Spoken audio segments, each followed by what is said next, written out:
কেন অভিষেককে এখন পর্যন্ত গ্রেপ্তার করা হচ্ছে না? কান টানলেই তো মাথা আসবে।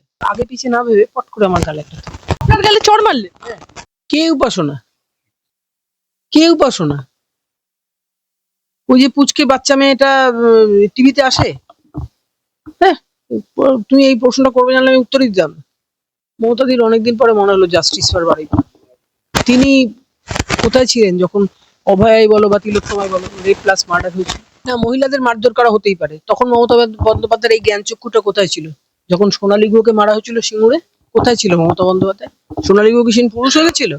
সোনালী গুহ কি সেদিন মানুষ মানে কি বলে মহিলা ছিল না? আমি তো স্যালুট দিই শুভেন্দু অধিকারী সাহেবকে। শুভেন্দু অধিকারীর নেতৃত্বে আমরা এমন একটা বাংলা দেখতে পাবো। আমি তো মহামতি গোখলেকে প্রত্যক্ষ করিনি। মহামতি গোখলে বলতেন what Bengal things today India things tomorrow. Suvendu অধিকারীর নেতৃত্বে আবার সেই বাংলা আমরা দেখতে চলেছি। সবাই দেখলেন যে ৩২ বছর সঙ্গী আমি, আমার কথা বলছি, আমাকেও যদি দিদি ছুঁড়ে ফেলে দিতে পারেন, তো চন্দ্রিমা ভট্টাচার্য তো মাত্র কয়েক বছর, যে কোনো সময় দিদি ইউজ অ্যান্ড থ্রো। দিদি আমাকে বা মুকুল রায়কে বা সুব্রত বক্সী এখন বোধহয় বেঁচে আছে, বেঁচে থাকুন নিশ্চয়ই চাই। শুভেন্দু অধিকারী সবাইকে দিদি স্টেপনি হিসেবে ব্যবহার করছে। আপনি নিজের কাজটা হয়ে পুলিশের সার্ভিস রিভলভার কেড়ে নেবেন, পুলিশকে ২ রাউন্ড বা ৩ রাউন্ড গুলি ছুড়েছেন, আমি জানি না ক রাউন্ড গুলি ছুড়েছেন, পুলিশ কি তাকে জয়নগরের মহা ছুড়বে? মমতা বন্দ্যোপাধ্যায় যদি সক্রিয় হন তাহলে নাকি অনেকের রাতের ঘুম চলে যাবে, কি ব্যাপার? মমতাদি তো আজকে অস্তমিত সূর্য। অস্তমিত সূর্য একবার অস্ত গেলে কি সূর্য আর ওঠে? পরের দিন ভোর লাগে আসতে। একের পর এক সবাই যারা বড় বড় পিলার ছিলেন মমতা বন্দ্যোপাধ্যায়ের পাশে, সেই ববি হাকিম, চন্দ্রিমা ভট্টাচার্য। চন্দ্রিমা ভট্টাচার্য দীর্ঘদিন বলতেন দিদির ছাড়া অন্য কোনো, মানে দিদির স্তোত্র সবসময় তার মুখে শোনা যেত। সেই চন্দ্রিমা ভট্টাচার্য, ববি হাকিম, তারাও মমতা বন্দ্যোপাধ্যায়ের পাশে থাকলেন না। এটাকে কিভাবে দেখছেন? এটা তো হওয়ারই ছিল, এটা অনিবার্য।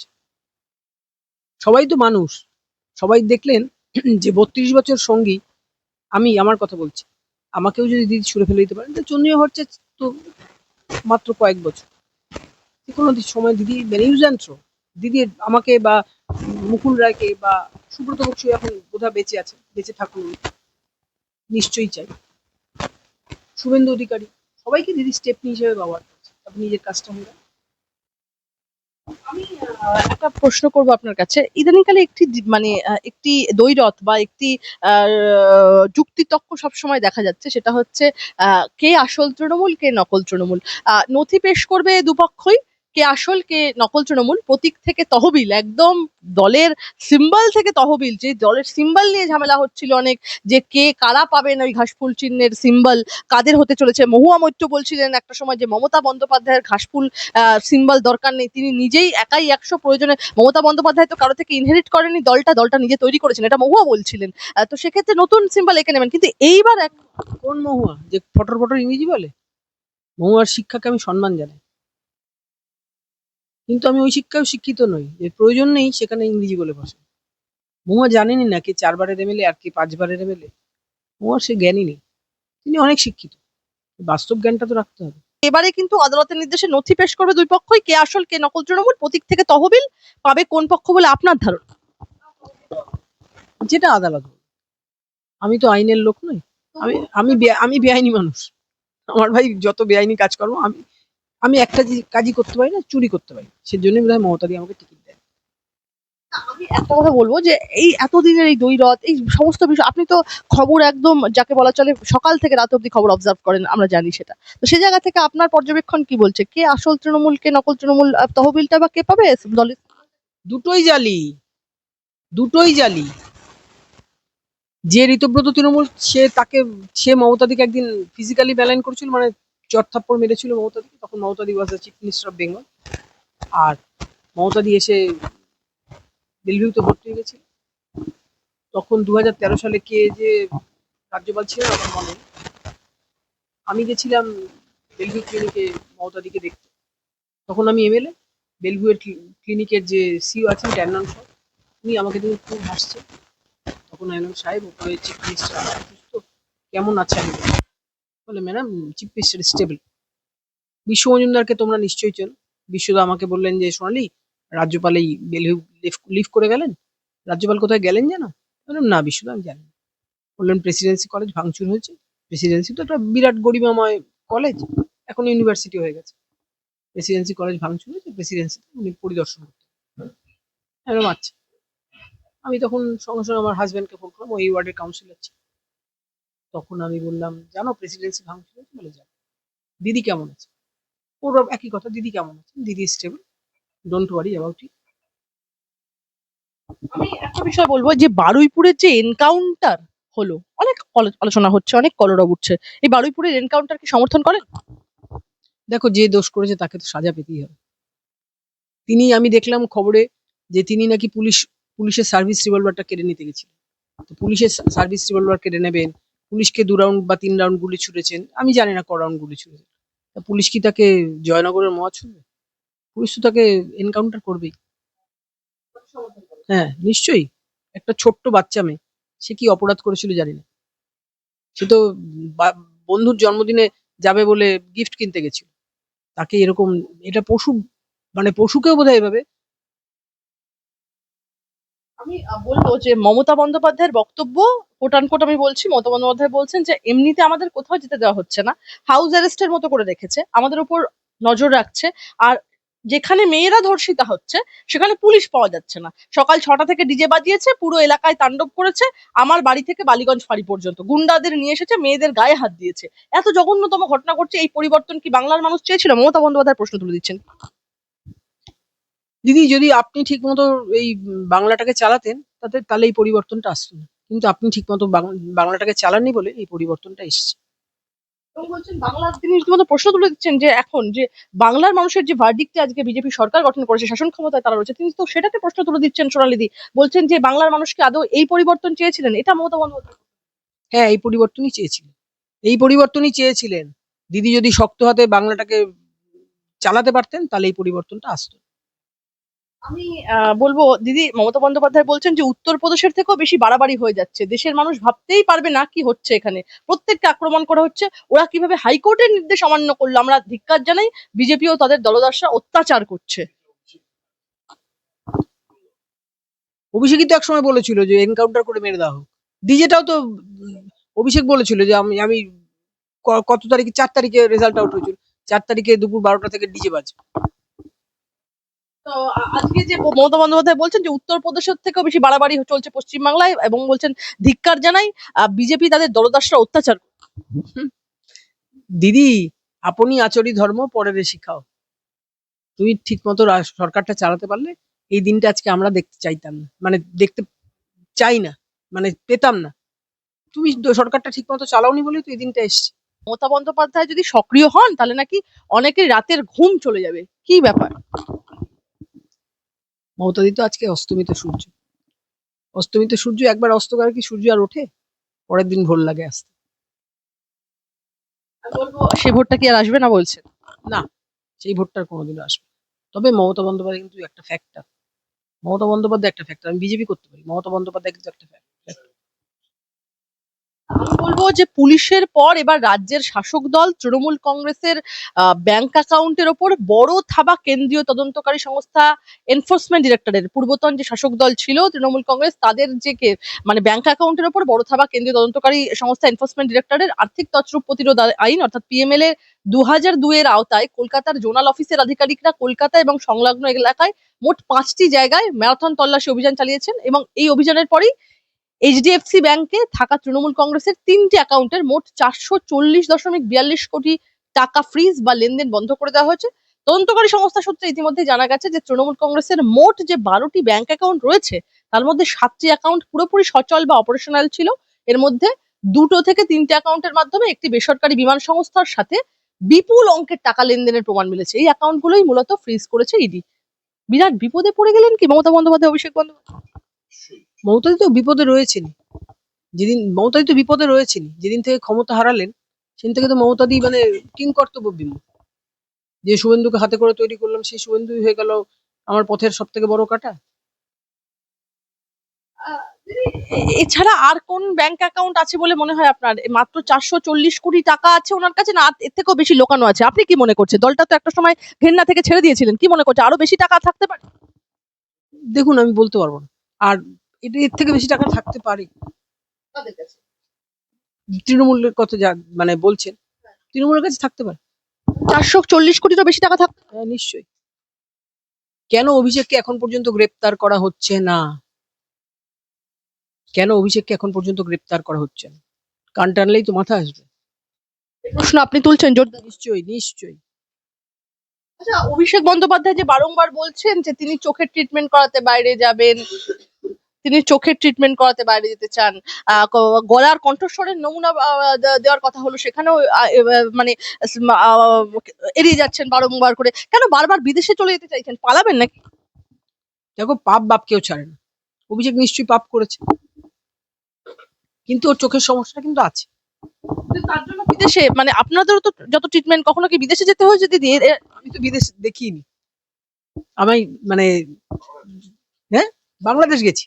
বাংলাদেশেও মমতা দিয়ে আমাকে নিয়ে গেছে যখন তিনি রেলমন্ত্রী ছিলেন। এ রাজ্যে আমাদের ভারতবর্ষের যা চিকিৎসা স্বাস্থ্য, সেটা তো খুব বহুল প্রশংসনীয়। সেখানে বারবার করে বিদেশে যাওয়ার ছক করছেন কেন অভিষেক বন্দ্যোপাধ্যায়? সেটা বলতে পারবো না, তবে ওনার চোখে কিন্তু প্রবলেম ছিল। শুনানিতে অভিষেক বন্দ্যোপাধ্যায়ের যে কণ্ঠস্বরের নমুনা সিআইডি দিতে বলেছিল, বারংবার তিনি নির্দিষ্ট দিনে হাজিরা এড়িয়ে যাচ্ছেন, কেন তিনি রাজি হচ্ছেন? সেটা কাকু একটা সময় বলেছিলেন আমার বসকে কেউ ধরতে পারবে না, আজকে কেন হঠাৎ এরকম? সেটা বলতে পারবো না, সেটা বলতে পারবো না। কিন্তু Abhishek should arrest. Abhishek should arrest. Ah, আমি শেষ প্রশ্ন আপনার কাছে দিদি আমার। একটা চাকরি বিক্রি হয়েছে 6 লাখ টাকায়, সুজিত বসুর হাতেই এসেছে প্রায় 20 কোটি টাকা। পুরো দুর্নীতি মামলায় সাপ্লিমেন্টারি চার্জশিট ইতিমধ্যে পেশ করলো ইডি। একটা চাকরি বিক্রি হয়েছে প্রায় 6 লাখ টাকায়, সুজিত বসুর হাতে এসেছে 20 কোটি টাকা পুরো দুর্নীতি মামলায়। দিদি কি বলবেন? দেখো, আমি চাকরির বিক্রিতে ছিলামও না, আর তখন আমি নিশ্চয়ই তৃণমূল কংগ্রেস করতাম। আর এখন আমি তৃণমূল কংগ্রেস করি না। এখন আমি গর্বের সঙ্গে বিজেপি করি আর বলি ভারত মাতা কি জয় আর জয় শ্রীরাম। আমার মেয়েটা তো প্রথমে সাউথ পয়েন্টে পড়তো, এখন তাকে স্কুলটা চেঞ্জ করে আনা হয়েছে। সাউথ পয়েন্টের বাচ্চারা বলে ওর ভালো নাম ঐশানী আর ডাক নাম দিয়া। এই ঐশানী, জানিস তো, ছোটবেলায় শুনেছিলাম যে ভূতেরা নাকি সাদা কাপড় পরে, আর ভূতেরা নাকি রাম রাম ধ্বনি শুনলে পালায়। তো বাংলার সাদা কাপড় পরেন কে? মমতা দিত। তার শারীরিক সুস্থতা কামনা করি। তিনি সুস্থ থাকুন, তিনি ভালো থাকুন, কিন্তু তাকে আর রাজনীতিতে আমি নেত্রী বলে মনে করি না। মমতা দি আমাকে ভালোবেসেই হোক আর বা আদর করেই হোক মুটি ডাকতেন। বলি উনি বলতেন, ওই যেমন বাটারিং করে না, মুটি, আমি তোকে মুটি বলি, তোর কি খারাপ লাগে? বললাম, না দিদি, আমি তো ছোটবেলা থেকে মোটা সোটা, আমার কেন খারাপ লাগে? উনি বলছেন, মুটি, তুই ছিলি ওই মিছিল, মানে কংগ্রেস বন্ধ দেখেছে, আমরা তখন কংগ্রেস করি, কংগ্রেস বন্ধ দেখেছে, আমি মিছিলে থাকবো না? তুমি কিছু আগে পিছে না ভেবে পট করে আমার গালে একটা থাপ্পড়। আপনার গালে চড় মারলেন? আর যারা সিপিএম মহিলা কমরেড, তারা কিন্তু ওনার খুব ঘনিষ্ঠ আত্মীয়। সেই ভাইয়ের বউ বলছে, দিদি তুমি সোনালী দিদি গালে চল মারলে কেন? তখন দিদি বলছে, হাতটা এরকম করা। দিদি বলছে, তুমি সরে দাও, নাহলে তোমাকে কেউ আর ওনাকে দেখতে চাইছে না, উনি এখন বাংলায় অবাঞ্ছিত হয়ে গেছে। চর মেরে প্রমাণ করতে হবে যে উনি খবরে আছে, নতুন কিছু না বাজার। তাহলে বলছেন খবরে শুধু মমতা বন্দ্যোপাধ্যায়ের এমন দিন এলো যে চড় মেরে এরকম ধরনের একটা হুলস্থুল কাণ্ড করে মমতা বন্দ্যোপাধ্যায়কে রিলেভেন্ট থাকতে হচ্ছে? এক্স্যাক্টলি, কারণ এখন আজকে তোমরা এসে গেছে বলে, নাহলে ও তো আমাকে কোনো ডেস্ক ইন্টারভিউ দিতে দেন। আমার হাজবেন্ড আমাকে বলে, সোনালি, এখন যে মুখ্যমন্ত্রী এসেছেন তাকেই সবাই দেখবে, তোমাকে কেউ দেখবে না। না, কেন আমাকে দেখবে না? সবাই আমাকে বাইক নিতে আসে বা আমার ইন্টারভিউ নিতে আসে। বলে সে একটার পর একটা ছক্কা মেরে যাচ্ছে। শুভেন্দু যা বলা সেই কাজ, দর্শককে ধরবো তো ধরবোই। একদমই। আমি আসবো সেই প্রশ্নে। আমি বলবো যে রীতিমতো সোনালিদি, এই যে ক্ষমতা হারানোর পরে মমতা বন্দ্যোপাধ্যায়ের কোথাও গিয়ে কি নিজের ওপর তিনি নিয়ন্ত্রণটা হারিয়ে ফেলেছেন, যার বহিঃপ্রকাশ কি গতকালের ঘটনা? নিশ্চয়ই। মমতা বন্দ্যোপাধ্যায়, আমি বললাম না, খবরে ভেসে থাকার জন্য এখন ওনাকে চর্চাপাটি মেরে খবরে টিকে রাখতে হচ্ছে। মানে মমতা বন্দ্যোপাধ্যায় বলছেন, আমি ঝামেলার কথা শুনে এসে দেখি আমার কর্মীদের রক্ত ঝরছে, মেয়েদের মাথা মুখে রক্ত, লুম্পেনদের এনে মেয়েদের গায়ে হাত দেওয়া হয়েছে, আমি তাদের রেস্কিউ করতেই বাড়ি থেকে বেরিয়ে আসি। কি বলবো? সেই বড় লুম্পেনকেই তো মমতাদি জায়গা দিয়েছে। কাউকে আমি ছোট করছি না, সবাই যে যার পলিটিক্সে থাকুন। একদিন তো ঋতব্রত মমতাদি ফিজিক্যালি মমতাদিকে, তখন Mamatadi was the chief minister of Bengal, আর অমিত মিত্র সাহেব ছিলেন তখন finance minister of Bengal. Amit Mitra এবং মমতাদিকে দুজনকেই নিগৃহীত হতে হয়েছিল ঋতুব্রতর হাতে। হ্যাঁ, নিশ্চয়ই দিল্লির বুকে, খুলে বলে দিল্লির বুকে মমতাদি এবং অমিত মিত্র সাহেব একত্রে গেছিলেন কিছু একটা আদায় করে আনতে। তখন ঋতব্রত সিপিএম করতে, ঋতব্রত তখন মমতাদিকে ফিজিক্যালি মেলাইন করেছিল। মমতাদি এসে তো কি বলে বেলভিউ নার্সিং এ ভর্তি হয়ে গেল। সেই ঋতুব্রতকে টিকিট দেওয়া হলো পরবর্তীকালে, দলে নিলেন মমতা বন্দ্যোপাধ্যায়। নিশ্চয়ই, তখন কি ঋতব্রত প্রথম দিকে লুম্পেন ছিল আর এখন সাধু হয়ে গেল? এই যে উপাসনারা গেলেন একদম বারুইপুরে, একটা অরাজকতার পরিস্থিতি তৈরি হলো, বাইকে করে তারা বিভিন্ন আরো লোকজনকে নিয়ে গেলেন, সেখানে একটা অরাজক পরিস্থিতি তৈরি হলো। মমতা বন্দ্যোপাধ্যায় বলছেন যতটুকু ভিডিও সামনে এসেছে সেখানে তো মেয়েদেরকে কোথাও হেনস্থা করার ছবিটা সামনে এলো না। আজকে যে মমতা বন্দ্যোপাধ্যায় একটা ন্যারেটিভ সেট করছেন যে মহিলাদেরকে মারধর করা হচ্ছে, এটা কিসের জন্য? না, মহিলাদের মারধর করা হতেই পারে। তখন মমতা বন্দ্যোপাধ্যায়ের এই জ্ঞানচক্ষুটা কোথায় ছিল? যখন সোনালী গুহকে মারা হয়েছিল সিঙ্গুরে, কোথায় ছিল মমতা বন্দ্যোপাধ্যায়? সোনালী গুহ কি পুরুষ হয়ে গেছিল? সোনালী গুহ কি মানুষ মানে কি বলে মহিলা ছিল না? আজকে হঠাৎ করে মমতা বন্দ্যোপাধ্যায় গর্জে উঠছেন, এর পেছনে রহস্যটা কি? ওই যে টিকে থাকতে হবে, তাকে তখন বাংলা মানুষ পাত্তাই দিচ্ছে। আমি তো স্যালুট দিই শুভেন্দু অধিকারী সাহেবকে। শুভেন্দু অধিকারীর নেতৃত্বে আমরা অনেকটা বাংলা দেখতে পাবো। আমি তো মহামতি গোখলেকে প্রত্যক্ষ করিনি। মহামতি গোখলে বলতেন what Bengal things today India things tomorrow. Suvendu অধিকারীর নেতৃত্বে আবার সেই বাংলা আমরা দেখতে চলেছি। হাজার হাজার লোক বাইকে করে হোক, স্কুটারে করে হোক, অটোতে করে হোক তাদের কর্মস্থলের দিকে যাচ্ছে। আবার বাংলার আকাশে কি বলে বাংলার আকাশে মানে কারখানার গেটে গেটে আবার চিমনিতে ধোঁয়া জ্বলবে, ধোঁয়া উঠবে। সেই মানে বাংলার দিকে আমরা তাকিয়ে আছি। বলবো এই যে মিছিলে যাওয়ার সময় বেধারক মারধর তৃণমূল কর্মীদের, ফেসবুক লাইভে হাউমাউ করে কাঁদলেন তৃণমূল যুবনেত্রী উপাসনা চৌধুরী। কার প্ররোচনায় এনারা উস্কানি দিচ্ছিলেন বলে আপনার ধারণা? কে উপাসনা? ওই যে পুচকে বাচ্চা মেয়েটা টিভিতে আসে, হ্যাঁ, তুমি এই প্রশ্নটা করবে জানলে আমি উত্তরই দিতাম। কি বলছেন দিদি, তিনি নিজেকে বলছেন নতুন মানে জননেত্রী, তিনি মমতা বন্দ্যোপাধ্যায় পাশে। কি বলবেন আপনাদের পলিটিক্যাল লড়াইয়ের সাথে আজকের উপাসনার লড়াই ঠিক কতটা সম না অসম? অসম। উপাসনা বলে তিনি জননেত্রী। আমি তো 4 বারের এমএলএ ছিলাম, একবার ডেপুটি স্পিকার ছিলাম, তোমরা সেটা জানো। এখনো তো আমি নিজেকে জননেত্রী বলতে পারি না। আমি এখন ভাবি আমি বিজেপির একজন কর্মী বলতে আমি স্বাচ্ছন্দ্য বোধ করি। উপাসনা ভাবে নিজেকে জননেত্রী। বলছেন যে মমতা বন্দ্যোপাধ্যায় আছেন এবং রীতিমতো একটা উস্কানিমূলক একটা পরিস্থিতি যে সরগরম করে গেলেন উপাসনা, কি বলবেন? আমি উপাসনার ব্যাপারে কোনো কথা উদ্ধত্ত কি দেখালেন কিছুটা? আপনি তো বাচ্চা মেয়ে যেমন অভিষেক ব্যানার্জি ঔদ্ধত্য দেখিয়ে, যেমন অভিষেক ব্যানার্জি এখন খুঁজে পাওয়া যাচ্ছে না, অভিষেক ব্যানার্জিকে যেমন দূরবীন দিয়ে খুঁজতে হচ্ছে, উপাসনা তিনি সুস্থ থাকুন, তিনি স্বাভাবিক থাকুন। উপাসনা বড় হোক তিনি, তবে এই ঔদ্ধত্য কিন্তু বাংলার মানুষ ভালোভাবে মেনে নেয়। সোনালীদি, মমতা বন্দ্যোপাধ্যায়ের বাড়ির সামনেই মমতা চোর গান বাজছে সারাদিন, এটাও ওনাকে শুনতে হলো, কি বল? দেখো, পাপ বাপকেও ছাড়ে না। আমি একটা কথা বারবার বলি প্রেসকে, আমি মমতাদিকে কোনোদিন হাতে করে টাকা নিতে দেখিনি, কিন্তু মমতাদি দুর্নীতিগ্রস্ত। তার থেকে বড় দুর্নীতিগ্রস্ত কোথায়? ম্যাক্সিম গোর্কি খুঁজে পাবে। চোর চোর গান হচ্ছে একদম পটুয়া পাড়ার ভেতরে মমতা বন্দ্যোপাধ্যায়ের বাড়ির সামনে, শুনতেই হবে। আপনি একটা কথা বলছিলেন যে পুলিশ অনুমতি দিয়েছে, যে এই যে মিছিল করতে মমতা বন্দ্যোপাধ্যায় বেরিয়ে এসছে, আপনি আলোচনা করছিলেন একটু আগে, যে সেটা কি শুধু মমতা বন্দ্যোপাধ্যায়ের বাড়ি থেকে রাস্তা পর্যন্ত? কি গর্জে উঠেছে, বাহ! হাতে মোমবাতি নিয়ে তিনি মিছিল করলেন, দেখলেন সবার সুর একটাই সুর, জাস্টিস ফর বারুই। মমতাদির অনেকদিন পরে মনে হলো জাস্টিস ফর বারুই।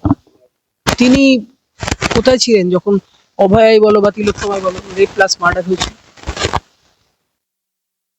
মমতা বন্দ্যোপাধ্যায় হাতে এত বড় একটা মোমবাতি নিয়ে রাস্তায় নামলেন। ওই খবরে টিকে থাকতে হবে। মমতা বন্দ্যোপাধ্যায়কে এখন আর কেউ কভার করে না। মমতা বন্দ্যোপাধ্যায়কে টিকে থাকতে হবে। সেদিন যদি উনি অভয়ার ক্ষেত্রে প্রতিবাদ করতেন, তাহলে আজকে আর এই দিনটায় আসতো, আজকে আর বিজেপি আসতো।